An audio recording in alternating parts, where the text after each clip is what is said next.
શું ફ્રેન્ડ્સ, તમારી પાસે પણ નકામા દુપટ્ટા પડેલા છે અને આ દુપટ્ટાનો તમારે શું રીયુઝ કરવો એ તમને ખબર નથી ફ્રેન્ડ્સ, તો આ વિડીયો જરૂરથી જોઈ લેજો.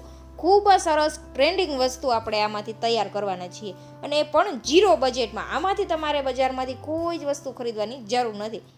અને તેની સાથે મેં અહીંયા બ્લાઉઝ પીસમાંથી આ રીતે નાનો એવો ટુકડો બચેલો હતો, તે સાચવીને રાખેલો હતો, તેનો ઉપયોગ આપણે અહીંયા કરવાનો છે. ફક્ત નાની એવી પટ્ટીનો ઉપયોગ જ આપણે કરવાનો છે. એટલે તમારી પાસે જો આવું ફેબ્રિક ન હોય ને, તો તમે ટેલરિંગની દુકાન ઉપર જાઓ ને, ત્યાં તમને આવા કટિંગ મળી જશે. તેનો ઉપયોગ કરીને પણ તમે આ પ્રોડક્ટ તૈયાર કરી શકો છો. ખૂબ જ સુંદરની વસ્તુ રેડી થાય છે ફ્રેન્ડ્સ. અને ટ્રેન્ડિંગ પણ એટલી છે, બધા લોકો બજારમાંથી ખૂબ મોંઘી ખરીદે છે. તમે તેને નકામી વસ્તુમાંથી બનાવીને રેડી કરી શકો છો. હવે આ રીતે ચોરસ 2 ટુકડા કટ કરી લેવાના છે. સૌથી પહેલાં આપણે એક લાંબો ટુકડો કટ કરેલો છે અને પછી આ રીતના ચોરસ 2 ટુકડા કટ કરી લીધા છે. ખૂબ જ સુંદરની વસ્તુ બને છે ફ્રેન્ડ્સ. હવે જે આપણે લાંબુ ફેબ્રિક કટ કરેલું હતું ને, તેને આ રીતે ડબલ વડું કરી દેવાનું છે અને તેમાં આપણે સિલાઈ લગાવી દેવાની છે. આ રીતે એવું નથી કે સિલાઈ મશીન હોય તો જ તમે આ વસ્તુ બનાવી શકો. જો સોય દોરો હોય ને તમારી પાસે, તો નાની નાની સિલાઈ કરીને પણ તમે આ વસ્તુ તૈયાર કરી શકો છો. 10 મિનિટ જેટલો પણ સમય નહીં લાગે ફ્રેન્ડ્સ. ખૂબ જ સુંદરની વસ્તુ બનીને રેડી થશે. આપણી પાસે એવા નકામા દુપટ્ટા પડેલા હોય છે ને કે તેનો આપણે કાંઈ જ રીયુઝ નથી કરી શકતા, ત્યારે તમે તેનો આ રીયુઝ કરી શકો છો. હવે આ કાપડને આપણે પલટાવી દેવાનું છે. તો અહીંયા તમે જોઈ રહ્યા છો, આ રીતે આપણે પલટાવી રહ્યા છીએ. કાપડ પલટાવાઈ જાય ને પછી આપણે તેની અંદર લાસ્ટિક ઉમેરવાનું છે, ઇલાસ્ટિક. આ રીતનો આપણે એક ટુકડો લીધો છે. હવે સેફ્ટી પિનની મદદથી આપણે તેમાં આ રીતે પોરવી દેવાનો છે. તમે અહીંયા જોઈ રહ્યા છો, સાવ સરળ સિમ્પલ છે ફ્રેન્ડ્સ. થોડી એવી ટિપ્સનું ધ્યાન રાખશો ને, એટલે તમે પણ પહેલી વારમાં પરફેક્ટ એવી આ વસ્તુ રેડી કરી લેવાના છો અને ખૂબ ઝાઝા પૈસાની બચત પણ થશે. તમારી ઘરે કંઈ ફંક્શન છે ને ફ્રેન્ડ્સ, ત્યારે તમે આ વસ્તુ બનાવી લેશો ને, તો તમે ગ્રુપમાં પણ આ બધી વસ્તુ એક સરખી મેચિંગની રેડી કરી શકો છો. જો તમારી પાસે આવો નકામો દુપટ્ટો પડેલો હોય છે તો, અથવા તમે બ્લાઉઝ અથવા ડ્રેસ કોઈ પણ વસ્તુ સિલાઈ કરવા આપેલી હોય, તેમાં કટિંગ નીકળે છે, કટિંગનો પણ ઉપયોગ કરીને તમે આટલી સુંદર પ્રોડક્ટ રેડી કરી શકો છો. તો હવે શું કરવાનું છે, જે આપણું સિલ્કનું કાપડ હતું ને, તેમાં પણ આ સેમ પ્રોસેસથી આ રીતની પટ્ટી રેડી કરી લેવાની છે. પણ આ પટ્ટી છે તે થોડી નાની રાખવાની છે. તો હવે તેને પણ આપણે પલટાવી લેશું, પણ તેમાં લાસ્ટિક નાખવાની કાંઈ જરૂર નથી. નાની એવી જ આપણી આ રીતની પટ્ટી છે, તમે જોઈ શકો છો. સિલ્કની લીધી છે, કેટલી સુંદર લાગી રહ્યું છે ફ્રેન્ડ્સ. ખાલી કલર કોમ્બિનેશનનું ધ્યાન રાખશો ને, તો પણ તમારી પ્રોડક્ટ ખૂબ જ સુંદર બનીને રેડી થવાની છે. આવી નાની નાની વસ્તુ બનાવીને ફ્રેન્ડ્સ તમે ખૂબ ઝાઝા પૈસાની પણ બચત કરી શકો છો. તો અહીંયા જોઈ શકો છો, આપણે પટ્ટીને સરસ પલટાવી દીધી છે.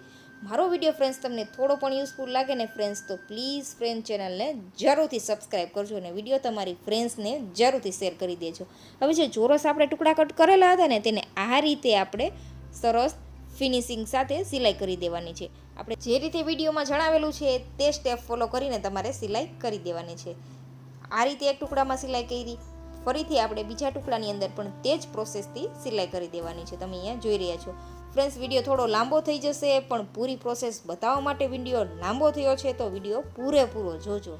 અહીંયા બધી આપણે નાની નાની ટિપ્સ જણાવેલી છે ને ફ્રેન્ડ્સ, એટલે તમે પહેલી વારમાં પણ આ વસ્તુ પરફેક્ટ રેડી કરી શકો. તો હવે આપણે એક સોય દોરો લઈ લેવાનો છે અને જે સિલ્કની પટ્ટી હતી તેની સાથે આપણે આને ટુકડો હતો જે આપણો, તે સરસ આ રીતે ફિનિશિંગ સાથે સેટ કરી દેવાનો છે. તમે અહીંયા જોઈ રહ્યા છો, સાવ સરળ સિમ્પલ છે. આ રીતે સિલાઈ લગાવી દઈને પછી આડી સિલાઈ લગાવીને ઉપરથી આપણે થોડું રાઉન્ડ રાઉન્ડ કરીને દોરાથી સરસ ફિટ કરી દેવાનું છે.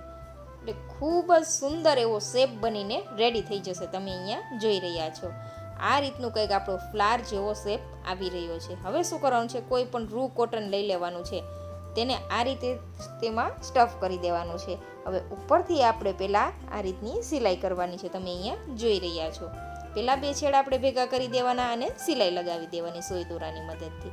પછી જે 2 છેડા એન્ડના છે ત્યાં પણ આપણે સિલાઈ કરવાની છે આ રીતે. એટલે ખૂબ જ સુંદર એવો એક ફ્લારનો શેપ આવી જશે. તો તમે અહીંયા જોઈ રહ્યા છો, બંને સાઈડ આપણે સેમ પ્રોસેસથી આ જ રીતે નાની નાના ફ્લારના શેપ આપી દેવાનો છે.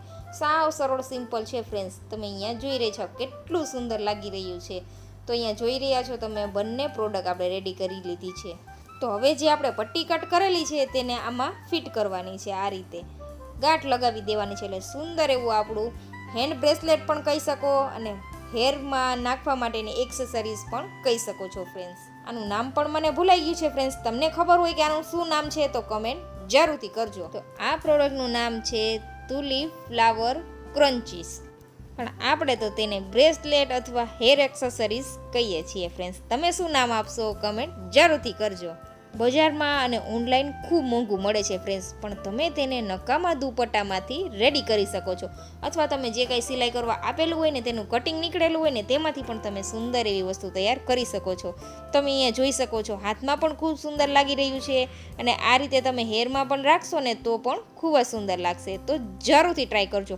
હલ્દી ફંક્શન છે, મહેંદી ફંક્શન છે ફ્રેન્ડ્સ, તેની અંદર તમે આ વેર કરશો ને એટલે 4 ચાંદ લાગી જવાના છે. તો જરૂરથી આ રીતે ટ્રેન્ડિંગ વસ્તુ ટ્રાય કરજો. સાવ સરળ સિમ્પલ છે ફ્રેન્ડ્સ. તો તમને મારો વિડીયો થોડો પણ યુઝફુલ લાગ્યો હોય ને ફ્રેન્ડ્સ, તો પ્લીઝ ફ્રેન્ડ ચેનલને સબસ્ક્રાઈબ કરજો અને વિડીયો વધુમાં વધુ શેર કરજો. તો તમે અહીંયા જોઈ રહ્યા છો હેરમાં પણ ખૂબ જ સુંદર લાગી રહ્યું છે. તો આ વિડીયો ક્યાં ગામ, ક્યાં શહેર અને ક્યાં સિટીમાંથી ફ્રેન્ડ્સ તમે જોઈ રહ્યા છો કમેન્ટ જરૂરથી કરજો. તો તમે જોઈ રહ્યા છો આપણે હેરમાં પણ ખૂબ જ સુંદર લાગી રહ્યું છે. મેં તો આને નકામા વેસ્ટ પડેલા દુપટ્ટામાંથી રેડી કરેલું છે ફ્રેન્ડ્સ. તમે નવા ફેબ્રિકમાંથી પણ રેડી કરી શકો છો. ખૂબ જ સુંદર લાગે છે. તો મળીશું બીજા આવા નવા વિડીયો સાથે. ત્યાં સુધી આવજો. Thank you for watching.